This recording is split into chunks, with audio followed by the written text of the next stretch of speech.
देखिए काफी बार हम लोग सोचते हैं ना कि ये आदमी तो बड़ा भाग्यशाली और उसे तो जन्म से बहुत कुछ मिल गया, उसे तो कुछ संघर्ष ही नहीं करना पड़ा। लेकिन क्या वाकई में भाग्य कोई संजोग है या उसे बनाया भी जा सकता है?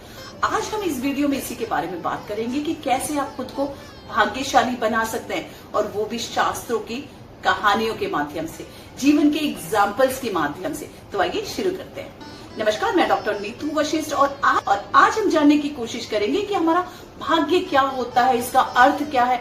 सबसे पहले ये समझते हैं। देखिए गीता में कहा गया है, कर्मण्येवाधिकारस्ते मा फलेषु कदाचन, यानी कि तुम्हारा अधिकार सिर्फ कर्म पर है, फल पर नहीं। यानी देखिए भाग्य कोई जादू या मैजिक नहीं है, वो सिर्फ आपके निरंतर कर्म का ही परिणाम है। आप जैसा सोचते हैं, जैसा करते हैं, वही आपका भाग्य बनता जाता है। अगर शास्त्रों का उदाहरण ले, एग्जाम्पल ले, तो एक बहुत ही सुंदर कथा आती है नचिकेता की। आप जानते हैं ये एक अद्भुत कहानी है और ये कठोर उपनिषद से ली गई है। चलिए थोड़ा इसके बारे में भी जान लेते हैं। नचिकेता एक ऋषि पुत्र थे। उनके पिता ने एक यज्ञ का आयोजन किया और यज्ञ की आहुति में अपना सब कुछ दान कर दिया। और जब उनके पास कुछ नहीं रहा तो नचिकेता आए और उन्होंने अपने पिता से पूछा, सिर्फ बातों में ही पूछा, दिखावे के लिए पूछा कि पिताश्री अभी तो आपके पास कुछ भी नहीं है, तो क्या आप मुझे भी दान कर देंगे? तब उनके पिता क्रोधित हो गए और उन्होंने गुस्से में बोल दिया, हाँ मैं तुझे यमराज को दे दूंगा। नचिकेता को डर नहीं लगा और वो सचमुच यमराज के पास जाने लगे। उस समय यमराज के द्वार पर बैठे रहे, बिना खाए पिए 3 दिन तक वहां पर वो उन्हें प्रसन्न करते रहे। तब यमराज प्रसन्न हुए। उन्होंने नचिकेता को 3 वरदान मांगने के लिए कहा, जिसमें नचिकेता ने क्या चुना अब वो सुनिए। नचिकेता ने पहला वरदान मांगा, पिता का क्रोध शांत हो जाए।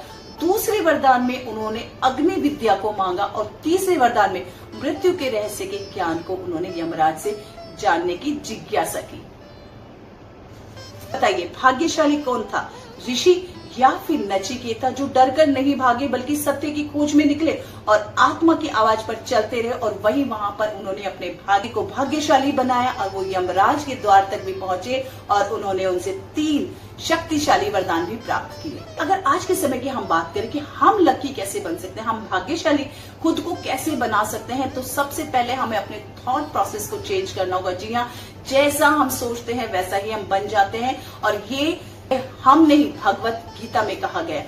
सबसे पहले नकारात्मक सोच को अपने दिल से निकालना होगा, अपने दिमाग से। दुर्भाग्य क्या होता है, ये नेगेटिव सिचुएशन में भी हम अवसरों को पहचान कर कैसे उनको इम्प्लीमेंट कर सकते हैं, उसी पे हमारे सकारात्मक विचारों को हमें लगा देना है।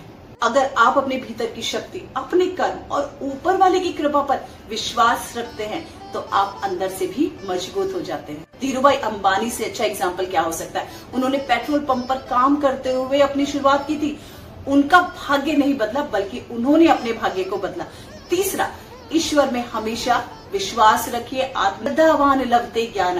गीता के 4थे अध्याय के 39वें श्लोक में कहा गया है कि जो व्यक्ति श्रद्धा रखते हैं उन्हीं को ज्ञान प्राप्त होता है, और जब ज्ञान हमें मिल जाता है तो हमारा हर कर्म सही दिशा में ही जाता है।